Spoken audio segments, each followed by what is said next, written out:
Yeah, good evening, all the masters, my dear friends, and my dear gods. Before commencing the session, I would like to say great pranamas to our Guruji Rangnath sir, to our Grandmaster Maharshi Patriji sir, and to our great Grandmaster Mahavatar Babaji sir.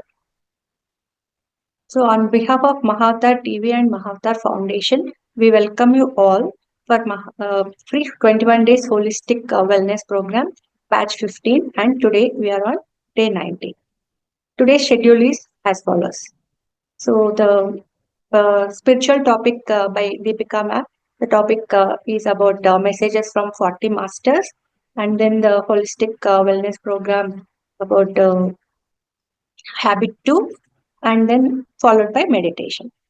So we know Deepika ma'am as a host and as a speaker. Yeah. Now, Madam will take over. Yeah. Over to Yeah. you. Yeah. Thank you, Pallavi. Good evening, masters. Good evening, my dear friends, and good evening, my dear gods. Welcome you all to 21 Days Free Holistic Wellness Program. Yes. And so we already started a book like messages from 40 masters. And this is a continuation in the second session. Okay. So, so have you remembered anything about the book that we discussed previously? It's like we are getting messages from C. Aruna. She is the author of the book where she got messages from 40 masters, and so her spiritual journey was started back in the year 1984.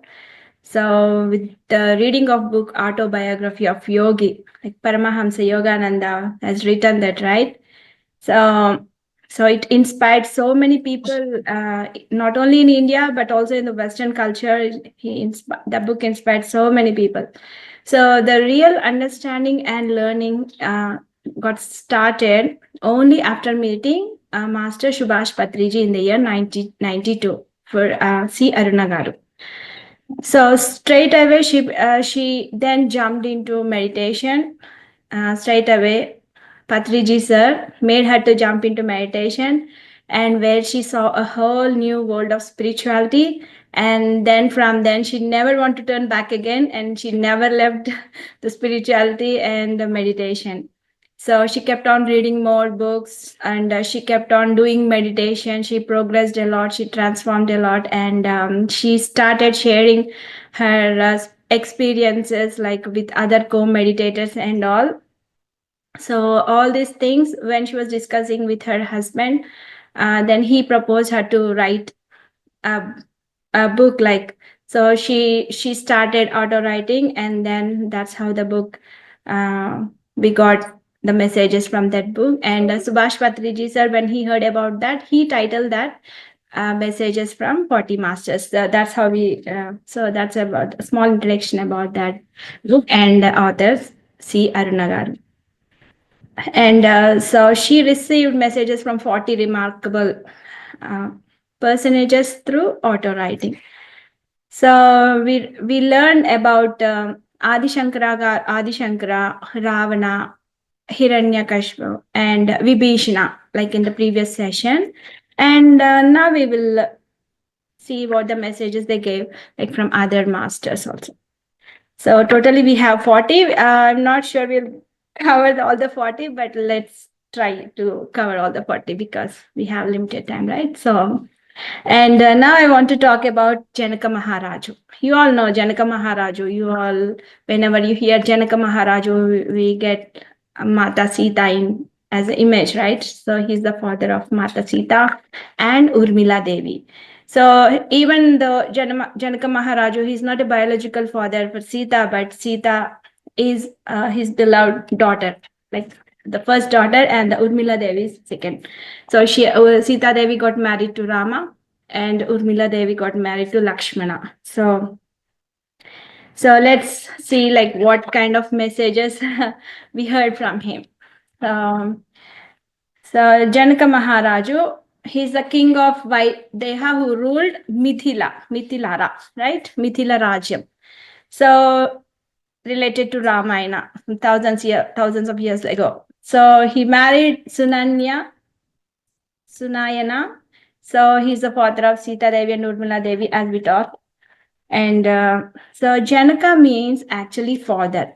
So he's the father for all the people in his kingdom. That's how they got title. All the kings from Mithila Rajyam, all the kings who are ruling, they get the title Janaka.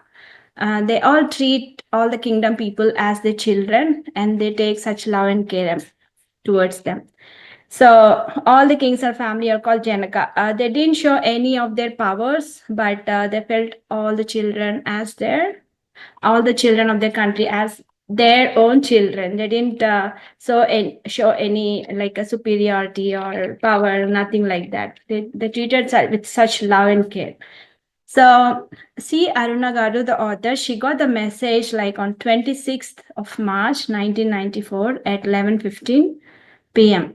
So he started telling in his words, like Janaka Maharaja, he's telling, to first enlighten you about myself, I need to inform you that I was born in the family of king.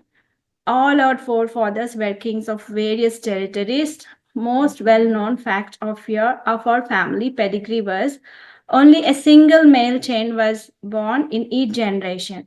So after having found Sita, we knew that it was the end of our Janakavamaha Vriksha. So this being the family history, all Janakas, they were taught meditating along with other education and martial arts. So from their age itself, the meditation is a must for them. That's how they grew up. So it was essential for, he was telling Janaka in his words, it was essential for us those days to be both a meditator and a ruler that gave us equal equanimity of mind. So they maintained, the Janaka Maharaja and other kings all maintained equilibrium of both the physical and spiritual understanding on every issue. Okay. So unlike his forefather, he desired to spend much more time in meditation, and he was permitted for this instantly. So he meditated, Janaka Maharaja meditated for a few years. He just went to the jungle and sat and kept on doing meditation for a few years. And then he came back to the kingdom, and then he became the rule, and he became the king and ruled the people. So that's what he's telling. He got an opportunity. He's so fortunate, like he got an opportunity to go to the jungle on his free will, getting permission from his elders, forefathers, and he got meditated, and then he became a king, and then he ruled the people. So he's telling that he have learned through meditation, and his incarnation as Janaka is never to neglect duties of physical life as a man. So he's a master of seventh body consciousness. Yet he's saying, like, when we adorn a physical body, our duty as a person, we shouldn't never neglect either your duty towards your family or your duty towards yourself. So these two are the things you have to keep in mind. Like he's telling not to neglect your duty towards your family and your duty towards yourself. So no one can progress spiritually without fulfilling his duties towards his incarnation, which includes everything right from your life design to your attaining the highest peaks of meditation. So he's telling, like, meditation and spirituality do not demand you to live to your family or society. Don't be like isolated. Do not leave yourself and your family. You have to make your family desires come true. And he's saying, like, society, you should stay with your family and society and do your regular duties, but do not go away from your duties, something like to earn spirituality.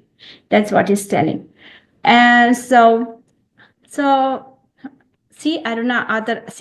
she had few questions to Janaka Raju. Let's see what are the questions.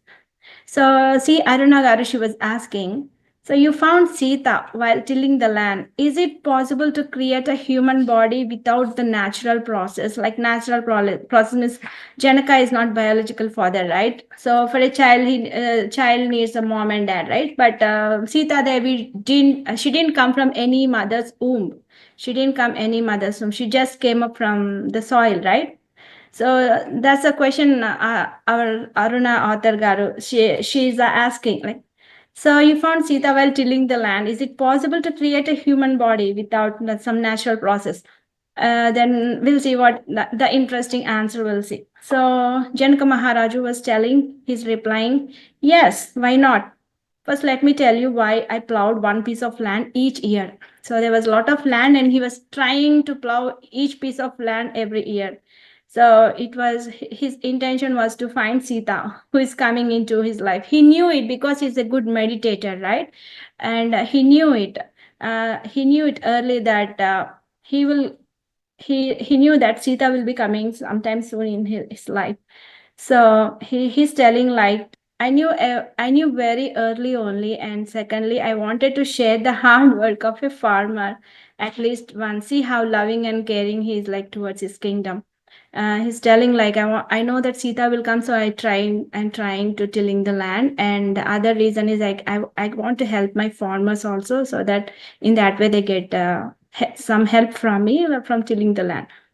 So every year he started doing that, and Sita was, and he's very great. He's telling, like, Sita was a very great master, and she is having the natural capacity to make minute elements of the body, and knew how to merge these human or physical elements back into any form. So Sita Devi is also a good master. So Janaka is telling, like, so Sita is capable to do such kind, and so she attained a form. So at most appropriate time, she created a box, accommodated herself into it, and came as an infant. After all, they are masters. They can do and undo anything, anytime. That's what Janaka Maharaja is replying to our author, C. Aruna.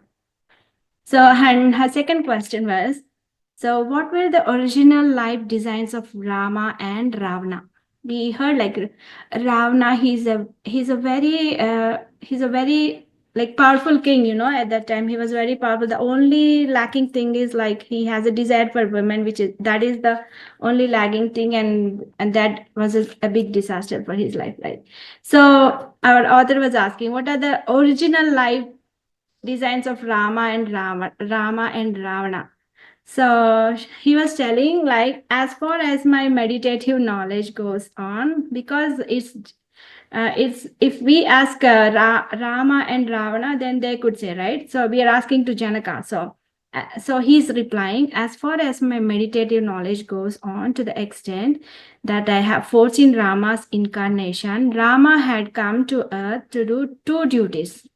So what is that? So the one is showing to the masters in general that he was very normal child of a king who wanted to obedient and beautiful to his parents. Following that, he also is the master of very high level who had to protect the existing meditators.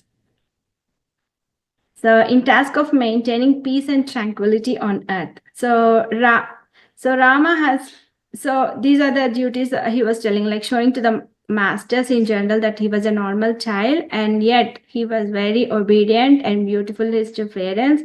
But he has grown up, like, meditating was the main task, and to maintain peace and tranquility. So these are the things Rama want to show to the people. And so Ravana has taken Brahman, right? He was born as a Brahman, whereas Rama is born as a Kshatriya, but Ravana was born as a Brahman, and he has an exception to show even Rakshasa, a person, right? An entity of another kind can progress spirituality. So every master has a soft corner of his disciple, despite the disciple's mistakes of misbehaving with the master. So here Ravana was supposed to change, seeing Sita's total dedication towards Rama, but he didn't change. He was like, he kept on trying to get Sita. So Sita was like in her heart, her love was filled only for Rama. But even though knowing this, Ravana didn't change his desired, right? So that was his main default. So that was a fault. So still everyone is a master of his own free will, and so was Ravana. Brought home his end within his own doing. So Ravana was the only cause for his destroy, right? So that's what they're telling. So that's what our king Janaka Maharaja is telling. So, and let's talk about Yudhishthira now. You know Yudhishthira, right? You heard about Mahabharata, Pandavas, Kauravas, and all. So our author, see Aruna, she got the message about Yudhishthira in the 29th March 1994 at 9:25 p.m. So Yudhishthira is the eldest son of Pandava brothers. So we also know he's also known as Dharmaraja because he's lot with Dharma. So whatever whatever situation, whatever trouble he faces, also he makes sure like he follows Dharma. So Dharma means righteous, doing righteous things. So he's also called as righteous king or king of Dharma. He's son of Kunti and Panduraju, but he is the son of Kunti. Kunti Devi is having a boon, from Dharmaraja getting a boon. He becomes Yudhishthira is born from son of Kunti, right? So he's a prince for Kuru Rajya. So Yudhishthira. So let's learn what kind of message he gave. So when she was meditating and through auto writing, she got the message from Yudhishthira, one of our great master. He's telling us, yes, I'm more popular or relatively well known through name Dharmaraja, and every society and culture set up or frame certain fundamental rules and regulations for peaceful cycling of society and its inhabitants. I was a man of the society while my brothers were powerful muscle men or meditators. So the one common point we are looking is they are all good meditators, right? Even from so many, these are from thousands of years ago, but they're still, they're good. They are well meditators. So that's how they gain so much of knowledge. That's why they were they were able to control their mind, emotions, and all. They were living in dharma and all. So he was telling I choose to live well within the framework that society leaders has established, being very careful not to deviate from my life's design. He's saying he constantly lived under a perpetual tense state of mind. See, that's how he was able to stay in dharma. And so he's telling my only weakness was gambling.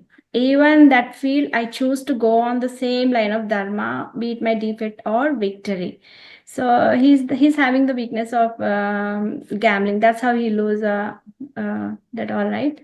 So any man can, he's telling any man can evolve staying wherever he's born and brought up, despite the worst hardship mind you life neither speaks of meditation nor of reading books, but only of continuously binding oneself with the existing framework of society and culture. So that's how that's the importance he gave for society and culture. He's telling no matter where you are born, no matter whom you are, if you are stick with the existing framework of society and culture, you surely attain a state of mind. That's what he's telling.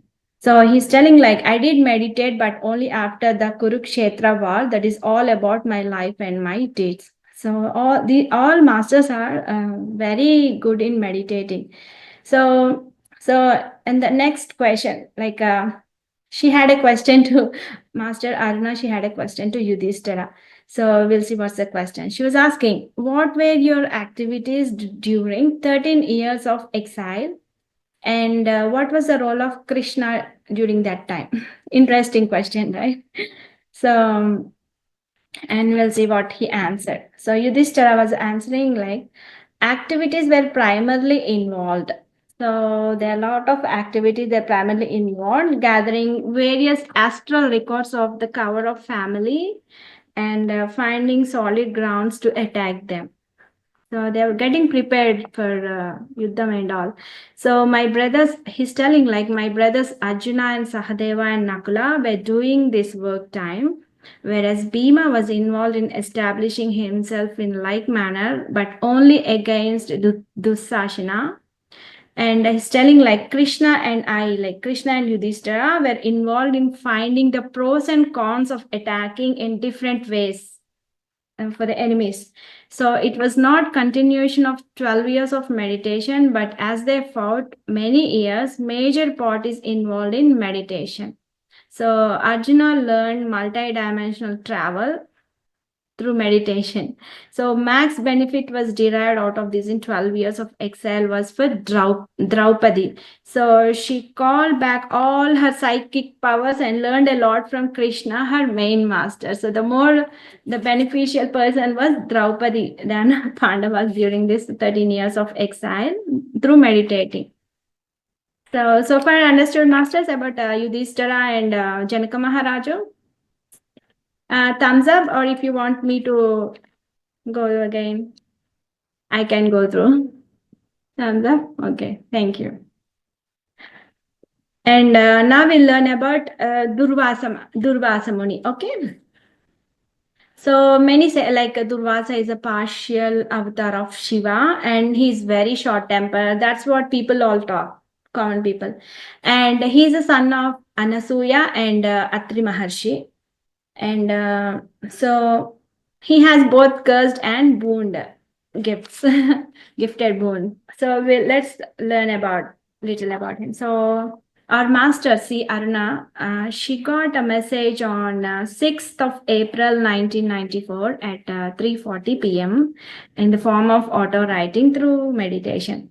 So what Durvasana is saying, like Durvasa Maharshi is telling like, my personal life has no message for you. That sounds like he don't want to talk to you. No, it's not like that. So he is telling like, my only message is that I'm just a famous Muni for anger and short temper. He's telling what is in people's mind. So he's telling like he's a famous Muni for anger and short temper. He's telling like, I have attained what a Buddha has attained, and yet people hardly know me as I am, for no one has asked this question to date.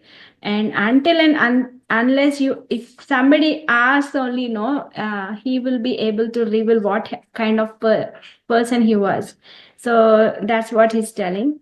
So from here, I tell you that my life was attained to help sages and kings who were themselves meditators in perfecting their respective tasks. So, although well advanced in meditation, the kings and sages were less advanced in pursuit of enlightenment. And they made silly mistakes. That's the reason he used to get anger on them. So that's what he's telling. So it was and has always been the reason for anger at them. So that's what Durvasa Maharshi was telling. So he was also telling like, I was always successful in getting the most beneficial return of my anger. Somehow people who were writing my history of my age at that time were always absent, and when I was calmly teaching my kings and sages, but always present at times of my anger. That's the reason there was a record like he's having anger and short temper. So that's what he's telling. So he's telling like, do not label me ruthless, for I am not ruthless master. I am a normal master with family and emotions, having wife and children. So he's telling like, I am both Jesus and Buddha, as peaceful as Jesus and Buddha. Because he's telling the reason here, because I was not portrayed talking about love. Do not think I do not know anything about love. He's telling I have a family and I have a wife and children, and I do have emotions. And so how can you tell like I don't have a love, right? So he's telling like, my disciples are all my notes of love. So my adventure in spiritual life were my teachings of nirvana to my disciples, sages and kings. Yes, he's saying like, yes, I have not termed nirvana as it is a Buddhist Buddhist word, right? So yet I helped many of my people attain it. So he's also telling like the time of Jesus was different, in a time of chaotic atmosphere and shattered valueless cultural time. Jesus taught to love people. They were common people, actually. And Buddha had a large community of same kind, right? Much better people than our Durvasa Maharshi. So he was telling like Buddha has much better people community, so who were much more enlightened than the disciples at time of Jesus, and his teaching to enlightened masters was enlightenment. So he decided to create enlightened masters, and my teachings were more attained towards basic peaceful living. So taking life as a challenge and living in every challenge peacefully. That's what he's messaging. And he's telling like, if you or anyone can do it, then that is the only love towards life. That is the only way of attaining nirvana and enlightenment and living life in its complete form. So this is what um, he taught to people of his time, that this is what I want you all to do, attain whatever a Jesus, a Buddha, or whatever name master has attained. So Durvasa Muni is telling, I confidently say that you will achieve it because I see such a conductive atmosphere around you people. That is in short my technique of enlightenment, dear masters. Good luck in your pursuit. See, all masters are encouraging us to learn more, and yeah, you're doing good. Continue. So, meditation, reading more books, sharing experiences, as all that's the main content. What all our masters are telling: nirvana sthiti and enlightenment and all. So, this is the message we got from Durvasa Maharshi. Okay, masters, got it? Okay, so let's move to next master. Thank you. Jamadagni. So Jamadagni. So he's one of the Saptarishis. So one of the Saptarishis. He's the son of sage Rishika and Satyavati. So let's see his history little so that you'll know who is. We all know Janaka Maharaja, we all know Sita Rama, all, but some maybe we'll learn more about Jamadagni. Okay. So what happened is Satyavati is a daughter of King's Ghadi's daughter. So Satyavati requested her husband to energize food to have a son. So she want to have a son, and those days like they have lots of power, right? People those days they have lots of power, so that they can energize the food and take it as a prasada and have children, right? So this like Satyavati, a wife of Satyavati was requested her husband to energize food to have a son. So Satyavati was asking Rishika. Rishika is Jamadagni's father. So before he was born, Satyavati was requesting to energize food to have a son. So and Satyavati parents also, like Satyavati's father is a king and they have only one girl, and that is Satyavati, and they don't have any other prince to rule for the next generation. So Satyavati was also asking, please give that energized food even to my mom, so that they can have a boy, and the boy can rule in future. The prince can rule in the future. So then Rishika, father of Jamadagni, yeah, he says, okay, I can do that, and he prepares rice boiling rice boiled and milk, a kind of pudding, like a kheer payasam, you can say, or pudding, you can say, right? So that one, and divides that prasadam into two portions, one for Satyavati energized, since Rishika and Satyavati, Rishika is a Brahmin, they will have a Brahmin baby, right? So they energize with Brahmana mantra, whereas Satyavati's mother, they are like on Kshatriya side. They want a boy to rule their kingdom, so they want a Kshatriya. So that portion was energized with Kshatriya mantra. So to become, so that the boy can become an aggressive warrior. That's what the Kshatriya need to be, right? So but here what happened, Satyavati mom, she was like very greedy, and she is very tempted, and she wants the portion that uh, Satyavati's mother, she want the portion of Satyavati's food. She was thinking like that food, that her portion was so much energized, and she's so greedy, and she want that, and she asked Satyavati.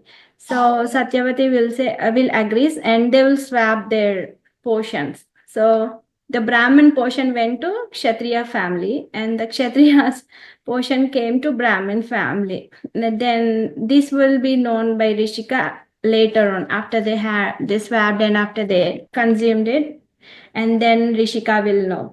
So then he will be telling, oh, what have you done, Satyavati? This is not fair actually.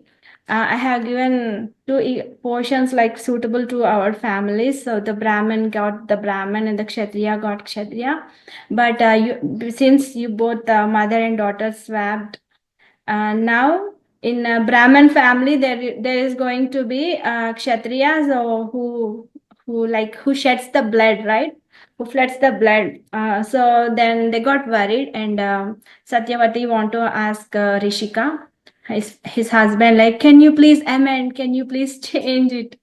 Then Rishika, he will say, okay, let me do one thing, and he changes, and what happens is, so all the aggressive traits, he was a sage, right? He worked so hard in his studies, studied Vedas directly, and he swapped the Rishika, he swapped. So now what happens is, there will be Jamadagni with Brahmin traits, but what happened is Jamadagni will be having 5 more kids, and that in that 5 kids, Parasurama is one. So that Parasurama will attain all the Kshatriya qualities. So that's the amendment, or that's the change happened. So let's see what happens. So he has all aggressive traits, but he was a sage. He worked so hard in his studies, studied Vedas, directly got Vedas through him. The knowledge of Vedas was passed on to Jamadagni. He completed his studies and visited all holy places, and meets Renuka, where he falls in love and married, and he got 5 masters, like sons, like Rumanman, Suhotra, Vasu, Vishwavasu, and Parasurama. So all the Kshatriya qualities, because of the amendment they made, all the Kshatriya qualities are gone to Parasurama. So in this message from Jamadagni, he is also telling about Parasurama. That is the reason I have to explain about who is Parasurama, right? For you to know. And so that is the reason. So in the amendment, Parasurama would become the warrior. He was a Brahman. He had all the aggressiveness of the warriors of the Kshatriyas. So this is the message we got from, we got a message from Jamadagni for Aruna Garu on 17th of April 1994 at 10:05 p.m. Let's see what's the message. The message is like, I have obtained this name after my persistent practice of ruthlessness. So Jamadagni is very famous for ruthlessness. He uses so many times the word ruthlessness here. So he's a perfect ruthless master. So every master has to be ruthless, then only he will attain whatever he wishes for. That's a message from him. And he says like, not being rude is such a wonderful feeling. Whatever a person may think of it, it gives immense confidence. So you can empathically prove or say clearly your views or ideas about any kind of aspect. That is the message he's giving. And he's telling like his life is an example. So he have brought up son's worthiness with one such stroke. So his love for his mother and brothers and his total dedication to his master. His master is his father, right? So his master come father. Not only this, he wanted Parsuram to be a very confident and independent person, which he was not previously. So, but this incident changed a lot of his mental attitude and gave him a new understanding of life. So, until then, he was obsessed with thoughts of peace, nothing else. But he learned that peace does not exist without war after asking of his mother and brothers. So the Parasurama, he asked mother and brothers, and after that he realized that. Until then, he was obsessed with thoughts and peace, nothing else. But he learned that peace doesn't exist without war after asking of his mother and brothers. So for any learning to occur or happen, one has to let all the possibilities happen. That's the message. So, for we are here to learn things that we have not learned previously. So that's why we have incarnation, right? So we didn't learn it previously. That's why we got another life to learn them. That's what he's telling. So even today, he's practicing ruthlessly as much as required. As he was said earlier, he's a perfect ruthless master. So it is core of his teaching that he emphasized a lot because it is the basis of advancing in the spiritual path, and this is true essence. So a Jesus or Buddha or other master would not what they are had not practiced ruthlessness. So because of uh, being ruthlessness, you can grow spiritually. That's the message he's giving.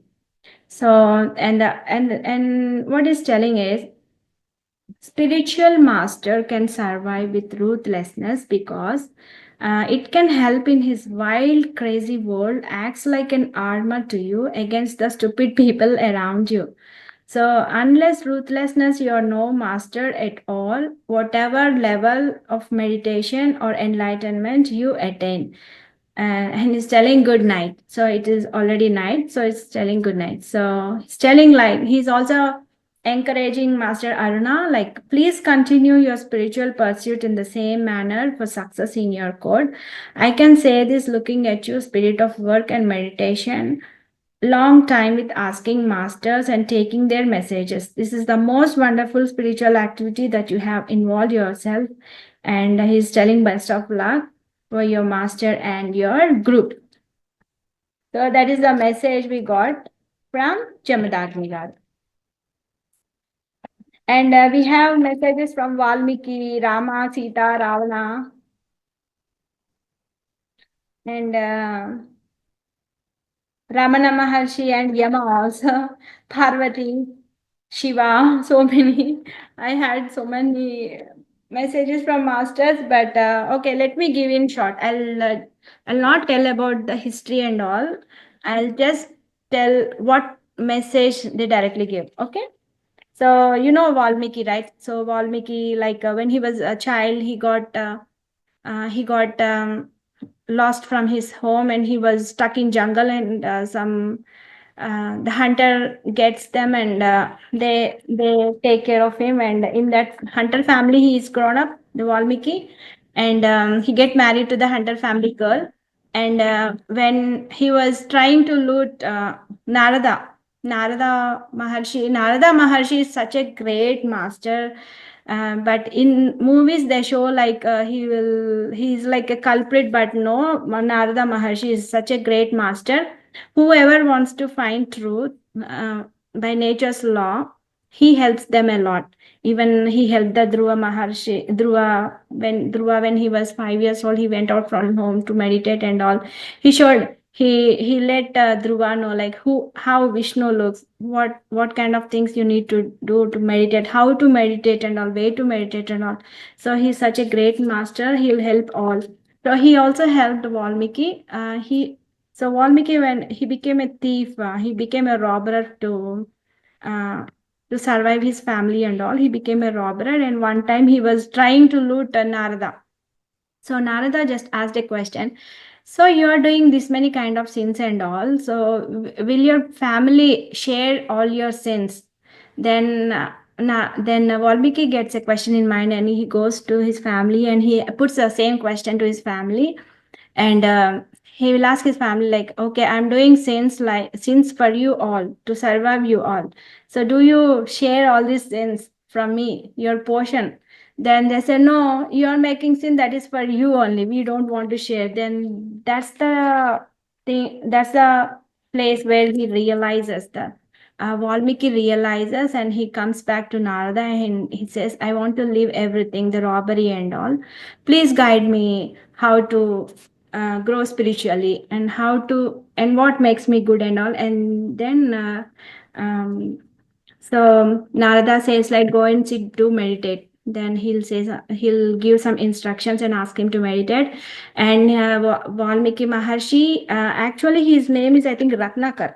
Yeah, his name was Ratnakar when he was born. So Ratnakar, when he sits and meditates, there forms an ant hill. He sits and meditates for 3 continuous years, and there forms an ant hill, where ant hill is called Valmika, I think. So from there, he attained the name Valmiki. That's how he got the Valmiki. So on 20th April 1994 at 3:15 p.m., he gave a message like, so I'll tell the direct message now.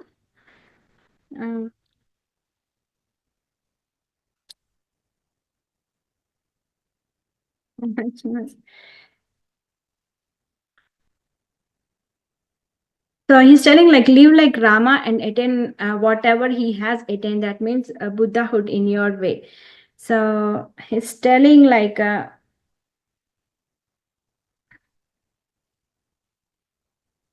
so Rama was first of all considered to allow Sita to go to forest, despite knowing that golden deer was a magical invention. And he's telling, like, Sita was a master, but every master is vulnerable. It's how to choose, react, desires that shape your future, and Sita shaped it to reach Ravana. He's telling, like, it's very important to every person to understand Rama here as a king in a particular, and not as Sita's husband. So he's telling, like, tell me honestly, which woman would like her husband to fail as a public personage, and that too as a person holding the highest official. So he's telling the other reason why Sita did not utter anything against Rama was that he never told her the cause of their separation. She knew deep in herself that Rama loved her more than anything, and this is only a test as she felt that she should give her cooperation, so she remained silent. She also knew Rama worthy rules and worthy husband. He's telling, like, why they got separated and why Sita didn't utter any word. So that's the reason he's giving. And so we got a message from Sita Devi also on 7th of May 94 at 10:15 p.m.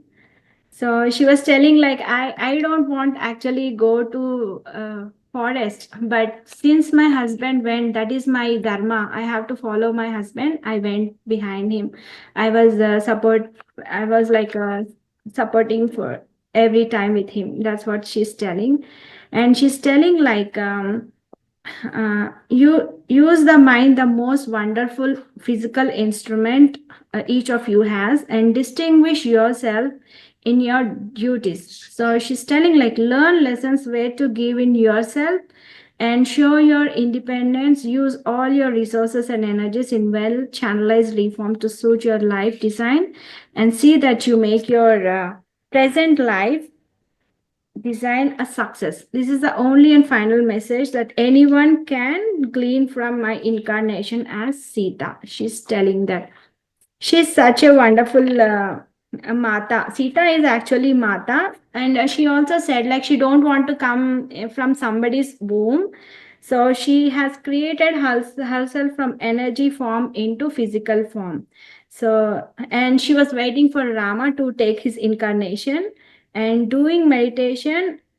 She was a great meditator. Sometimes to maintain her physical form, she even went to forest and meditated for 3 years until she met Rama, you know.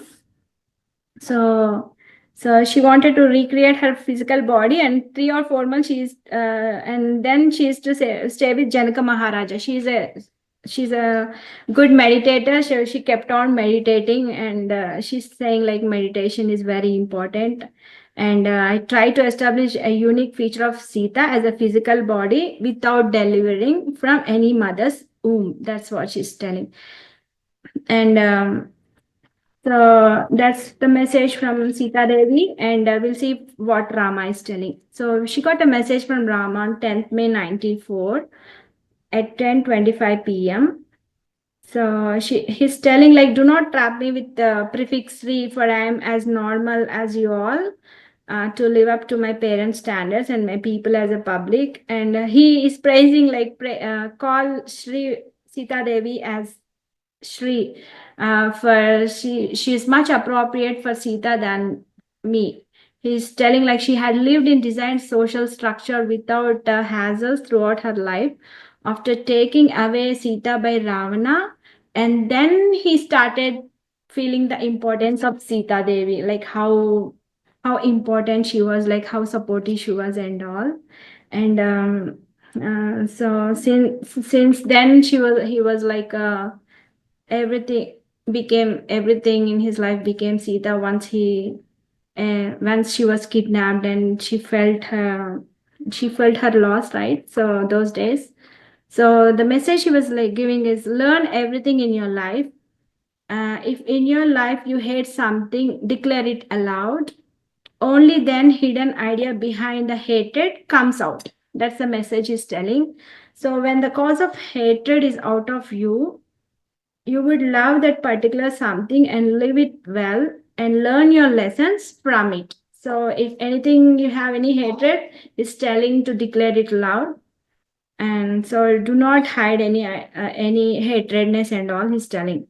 So if you suppress a particular aspect, you walk away from that important lesson. So so any indirectly telling like any bad experience you have, don't walk away from that, or do not hide, or do not hate on that. You just learn a lesson. So to learn lessons only, we are kept on coming again and again, like next life. So when you learn a lesson, then that is stop, right? So you don't have to come another next life to learn that same. So he's telling like learn the lessons as fast as you can. Do not hate it, do not hide it. That's what he's telling. So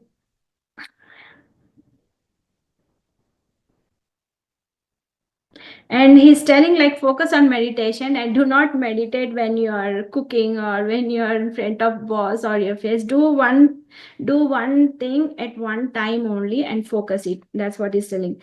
He's telling, I mean, you should not meditate when you're in a group discussing other worlds, or when you're cooking, like that.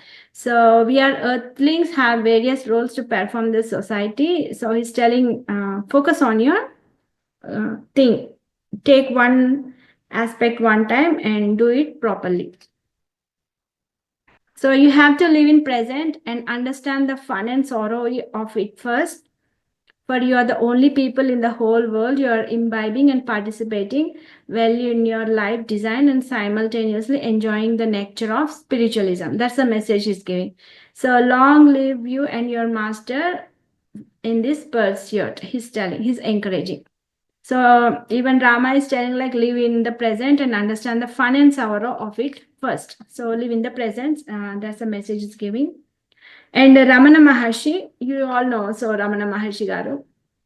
So the message is getting from Ramana Maharshi Garu was on 17th May 94. And so we'll see what kind of message he gave. So he's telling, Ramana Maharshi Garu is telling like, as long as you're striving for lazy, you shall born again and again. So don't be lazy. So I have neither given any teachings or shown any mystical powers to his followers or who came to see him and all. It was only astrally, and I was not a literate or a talkative person. I shunned my people in silence continuously because of my lack of expression. One thing I can say for sure, they're not exposed to anything like your present way of thinking. They have remained only a silent disciple, but not progressed towards scientific questioning, he's telling. So he's telling like your type of spirituality is so dynamic and progressive. Continue it. Do not be lazy. That's what he's telling. If you are lazy and if you don't learn any lesson, if you don't try anything like that, you have to born again and again. That's what he's telling. So he's telling like, kindly forget big terms like life design life perfectly with utmost. In every situation, everybody, not only does your learning expand, but also your consciousness and awareness. Once you start living every minute of your life perfectly, you will learn from every given minute which every person has come to earth for. That's the important message he's giving. Okay. And I will see Yama. So from Yama Dharmaraju, they say like Yama Dharmaraju will take away souls. That's what Yama Dharmaraju is saying. No, no, no, I'll not. I will not take away the souls. He's telling like, after my enlightenment, I took up the duty to give a little intuitive understanding and explanation about death to the dying person. That's it. Like you're teaching people meditation and enlightenment, I was teaching people to die consciously so that they could free themselves from experiences of death and live longer without dying invariably after each incarnation. That is what he's helping, but he's telling like, no, I'm not taking any souls and all. So he's telling like, I'm not a god, but just a master in telling the probable time of death of a person. Excuse me.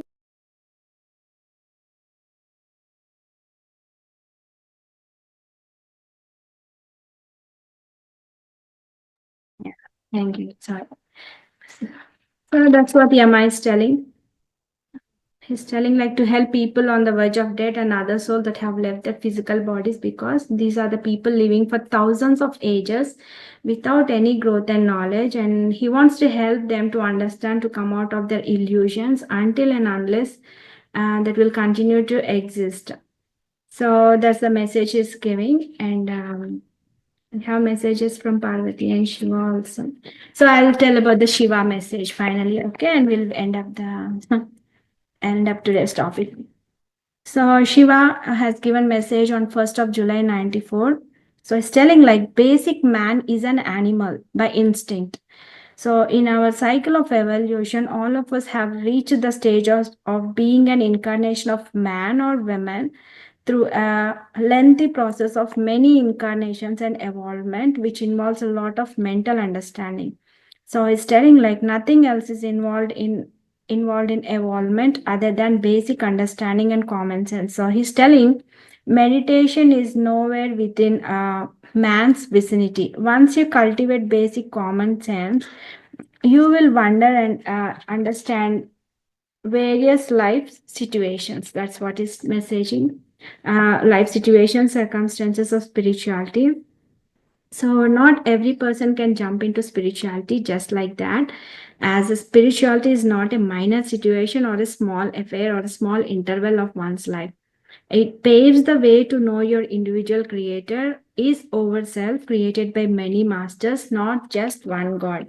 So that is a message from Shiva. So I have to read their messages as it is because they have given that message. So I kept on writing and reading those messages like to deliver to you like what they have. And there are so many 40 masters have given messages, and you can I'll show the book cover page so that you'll have an idea how the book likes, and if you're interested, you can get that book and read. So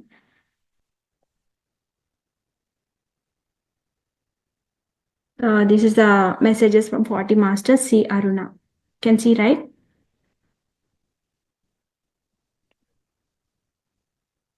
Pallani Appani Kadu, you asked last time. So messages from 40 masters. Okay. So that's I ended masters. Okay. Thank you so much for your time and listening. And if you have any questions, you can come or share your any experiences. Like you have learned, see, we are having New Year, so you can make a resolution out of this masters, whatever you like, you can make a resolution and follow that, right? So if you have any questions or you want to share any experience, come forward. Yeah, Vedavati garu, unmute yourself. Good evening, everybody. Good evening, Deepika. See, this Okay. is quite interesting. Hello? Hello, can you Yeah, hear me? Vedavati garu, please. Yeah. Ah, I can this hear is you. quite interesting. Interesting. I like such type of stories. Throughout night, if you tell also, I listen. Very nice. I know all these stories. I've read all this. And this Jamadagni's wife, Renuka, she's also called Yeah. Yellamma. We are Mm. the devotees of Yellamma, Oh, goddess okay. Yellamma. She is her temple is there in Belgaum district, and that is Savadatti. Every time, every now and then, we visit that place.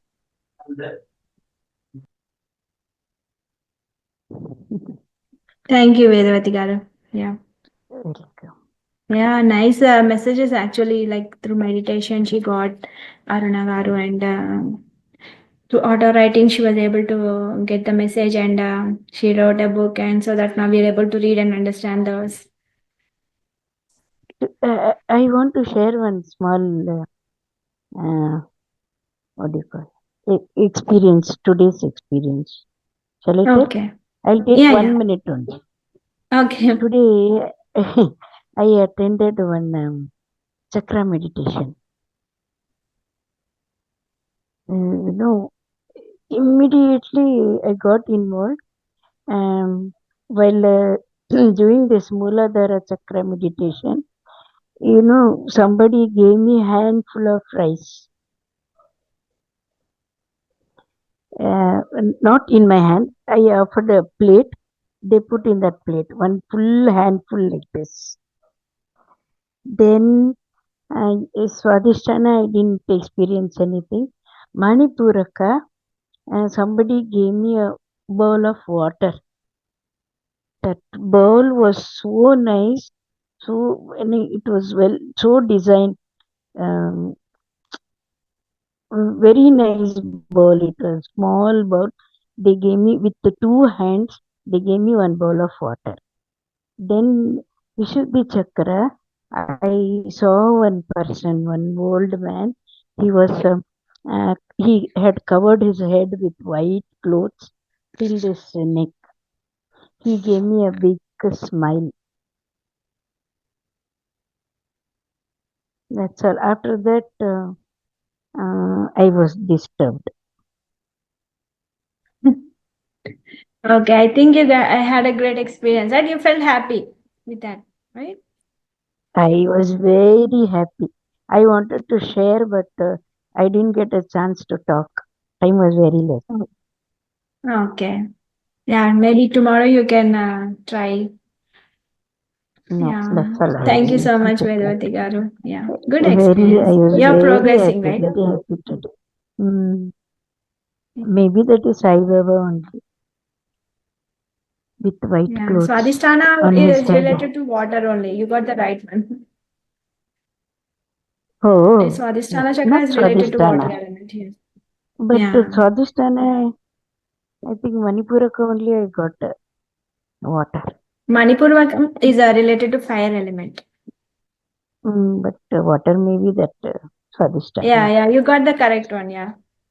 And Thank you that for first sharing, one, Vedavati. Mooladhara, rice I You got, got no? some rice. Yeah, you told rice. Mm, raw rice, not cooked one. Okay. Yeah. Good experience. You felt happy, right? So I keep on really very meditating and happy. you'll yeah, yeah. Thank you so much, Vedavati garu. Thank you. Thank you. Yeah. Pallavi ma'am, you can unmute. You have to co-host with them. I'm not co-host. Oh, really? Oh, okay. I think it jumped away. So, masters, Okay. if you have any other doubts, you can raise hand, or else we'll go with the holistic lifestyle. Yeah, thank you, ma'am. Thank you for the wisdom. Message from all the masters. Like each master are giving different messages, but at the end of the day, they are saying you have to do the meditation and you have to attain the enlightenment. That's the thing we have to know from all the masters. Yeah, and Neelo, do you want to express anything? Palani Appa garu, Ritesh garu, Venu garu, just in like 1 to 2 minutes. Naresh garu. All are smiling. Okay, Palani Appa garu. Yeah. Just 1 2 minutes, Palani. Just good evening, madam. Namaskaram to all. Good evening. By attending these classes, I feel lot of passions with me. I can concentrate better in everything in my day-to-day life. So thanks for Mahavatar Foundation. Okay. Yeah, thank you, sir. Thanks. Yeah.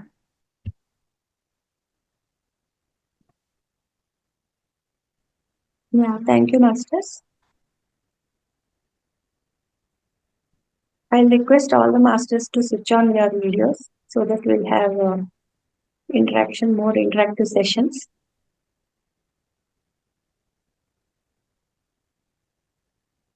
Yeah, we'll go with the holistic lifestyle, ma'am. Okay.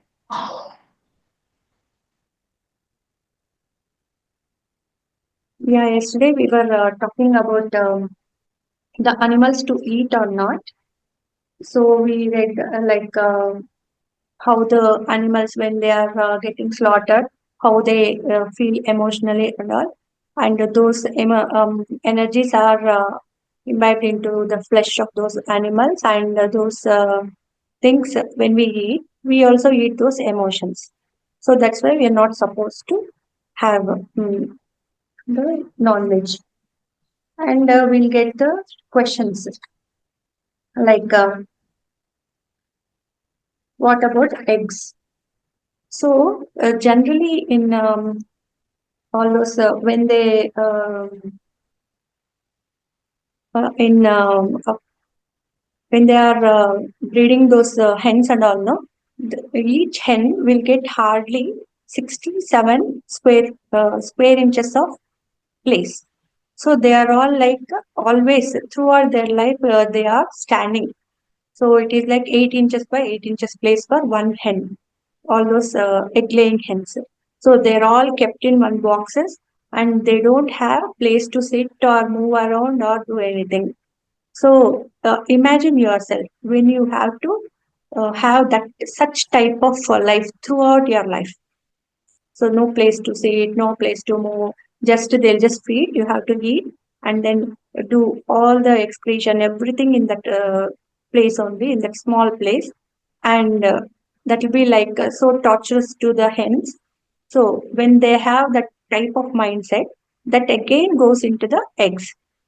So when you have those eggs, you again will have to imbibe those negative energies that will affect your physical, mental, and spiritual life. Okay, we should not be eating eggs as well. And we'll get some questions like, I want to stop eating meat. Should I quit at all once or gradually reduce my intake? So if you want to stop eating meat, you have to, there are different approaches. Like first one will be immediate cut off approach. So setting goal to give up meat only for the next 21 days to begin with.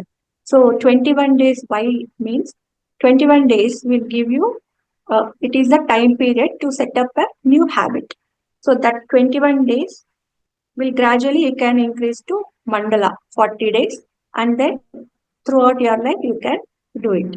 Gradually you have to cut off your meat intake and then gradual approach. So these two are the approaches you can imbibe in your lifestyle. Like if you are eating 4 times a week, you can reduce to twice a week and then once a week, and then life and span of 15 days a week, like that, monthly once, like that. Gradually, you can reduce your meat intake. And the second question is considering a meat-free diet. But when I tell my parents or partner about it, they just don't understand or support this choice. How can I handle this situation without causing tension in our relationship? So, what you have to do is, they are giving some suggestions. You have to communicate openly with them. So, you can communicate directly. Like, I just want to follow sattvic food, I don't want to have meat and all. You can explain to them and you can have open communication. And then second approach is like find common ground when it comes to food cooked at home. So when you prepare meat-based curries, at that time you can prepare another version of that curry, substituting the meat with vegetable pulses or grains. So when you are having meat, the main substitutes are like you can go to mushroom or cauliflower or something like that, which are similar to the curries. That type of approach you can do it. And third approach is like when eating out, find plant-based restaurants in advance. So before going there itself, when you see the menu, you should have all plant-based food. Paneer again, it should be from desi cow, which is not fed with all chemicals and all. So those that milk dairy products will be discussing in tomorrow's session.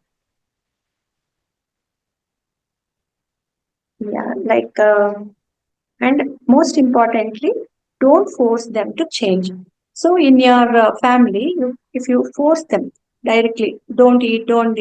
So you will may have the conflicts between your relationship. So gradual approach. First, you be the model, and then they'll follow. Okay, you should be when you are alone, don't feel, oh, alone, I can't eat veg curries. I don't want to prepare two to three types of food, something like that. So you should be like, so I can do it. I will be the role model for my family. And after having plant-based food for some days, you will see your anger comes down, your patience level increases. All those will be shown up in your personality, and your family will also try to follow you. Okay. And one more question is like every time I try to make a change to my diet, I find myself falling back into old habits after a few days or weeks. What can I do? So further, what approaches they are suggesting is like educate yourself with documentaries. So when you see more such documentaries, you will get motivated by it. So when you want to do exercise, you see more of exercises videos, right? So when you want to grow spiritually, we'll see more spiritual videos. Like that, when you want to change to vegetarianism, you just see all those type of documentaries and facts, so that it will you'll get motivated with those videos. And one more approach is like be kind to yourself if you fall back into old habits. Don't be harsh on yourself. If you are falling back to your old habits, just console yourself. Okay, I'll try from next time. And don't make that as your habit. Just be patient with your habit and try to, whenever you go back, just start afresh and do the work until you achieve. We always have the saying, right? Try and try and try until you succeed. Okay. And with this, I want to conclude like every time we choose to consume a meal that is plant based, we are not just nurturing ourselves, we are making a powerful statement about our relationship with the world. Okay, it's a loving message to our bodies, a caring whisper to the animal kingdom, and heartfelt pledge to Mother Earth as well. So with this, all the slaughtering and all, we have learned like the global warming is also rising up with this meat and all this meat waste and all. So we have to be more responsible to our body, to the animal kingdom, and to the Mother Earth as well. With this, I just want to conclude with the session of for today. If you have any doubts, you can ask. Yeah, Neela ma'am, you had asked the 2 days back, like when to eat, which is the right way to have the food and all, no? Yes. So, so I have an experience like every person will have different type of body. So, when I was in my 20s, I could not eat food till 2:33. I used to feel very energetic. When I am in 30s, I used to have, but I used to get some acidic reactions and all. Now I am now I am 40. So when I won't have food till 11 o'clock, I'll get more acidic. So you should trust your body. So what works for you is the best. So we should try and try and try, which is more suitable for us. What are the food which we are taking is suiting us. Sometimes the food varies, right? Everyday intake. When you have lethargic food, you will feel more drained. So last week I had to had outside food. That day I felt very weak. I never had energy. Even though my stomach was full, I could not feel more energetic. When I cook at home with less amount of food also, I could be more energetic. So that's the difference. So we have to keep our journal and we have to come to for 21 days or for 1 month, just to have the journal of what food we are having and we can come to conclusion, right? So that's how we can say like this is the right food for us. This is the type of food we have to take. Can I say something? Yeah, yeah. Uh, I just want to say that from all these days that we've been meditating in the night, usually I would not meditate for so long. I would meditate for 15-20 minutes because throughout the day, already in the morning, I will meditate for 40-45 minutes already, afternoon also, evening also.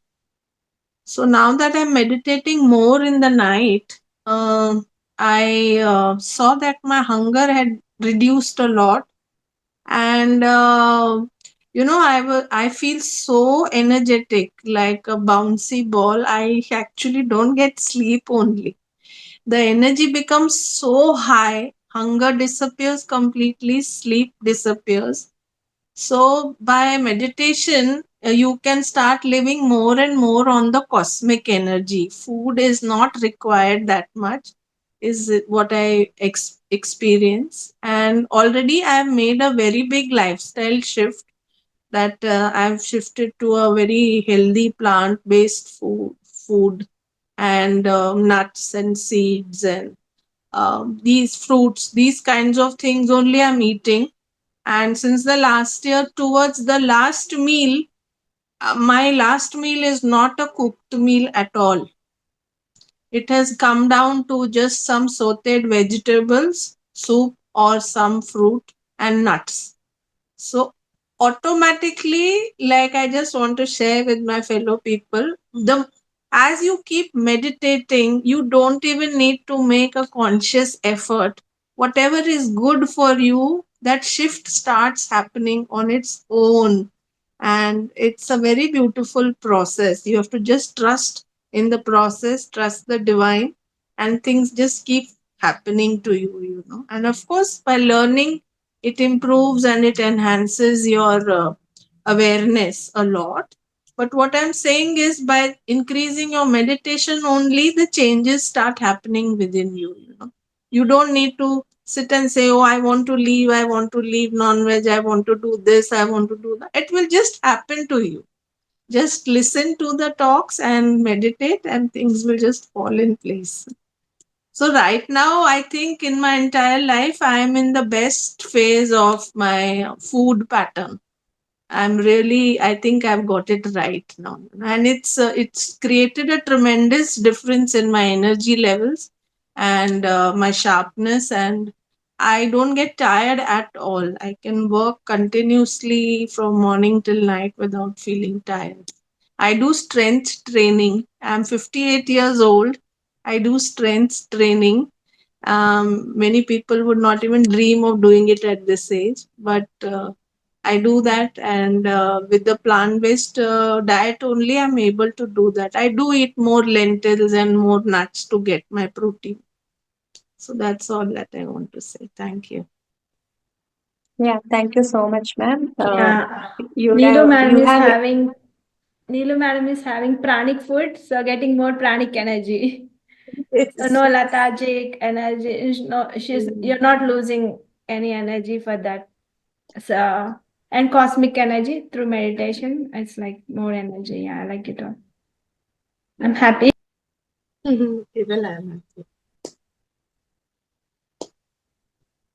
Yeah, thank you for sharing, ma'am. Like your words also will motivate many other peoples. Like somebody has messaged in the chat and all. Yeah, thank you for sharing your experience and your Thank lifestyle you. changes. The Thank you so honor much. is all mine for giving me the opportunity to be part of, and I have learned a lot through your teachings, many more things. Some fine tunings keep happening every time you get associated with masters. Yeah, actually, I wanted to thank Ranganath sir, but I didn't get the opportunity because that was a lesson on the word of from the mouth, and I felt at that point being silent was the best thing. Don't talk unnecessarily. But Oh, he said that you start teaching, don't keep learning. That's one thing that really has stuck with me, that I have to start teaching now. Yeah, you are welcome. We'll discuss and we'll start with January batch, ma'am. Yeah, whenever y'all give me an opportunity, I may do it on my own, whichever way. Okay, And ma'am. I'll Like be really, Vedavati. to be Okay, ma'am. associated with y'all would be an honor. Okay, yeah, ma'am. Neelu ma'am, Neelu garu, you can share your experience at the end. That's what we are asking. Share your experience, share your opinion. You can come at that time. No worries. Yeah, Okay. yeah. We All love right. to hear. Thank you. Thank Yeah, Yeah, Vedavati Vedavati, garu. ma'am. See, I agree with Neelu ma'am. Whatever Neelu ma'am said, the same experience I also had. I never, once or twice, I thought that I should leave. Pallavi ma'am said, no, we have to give gap for 1 week, 15 days. All that I never tried. Once I thought I should leave. One Sunday afternoon, I had some fish. Next day, from next day, Monday onwards, I straight away left eating non-veg. Yeah, that's your I never determination, willpower. determined. See, they sit next to me and eat. My other family members. I don't care. They also don't force me. I also don't bother when they are eating. Yeah, these what and all I have Imagine shared is from the after book, after ma'am. 65. Who? So these are the approaches Hello? they can do to be vegetarian. Huh? So No, these are your some voice is approaches. breaking. Yeah, these are some approaches that Hmm. you can do it to be vegetarian. These are from the book. Okay, I have shared. That's it. After 65 years, imagine I left at once. I don't feel like taking eggs also. Yeah, thank you, Vedavati garu. I think Srividya garu, we have newcomer Srividya garu. Srividya I ji, see more people today. if you want to talk, you can unmute yourself if you feel comfortable.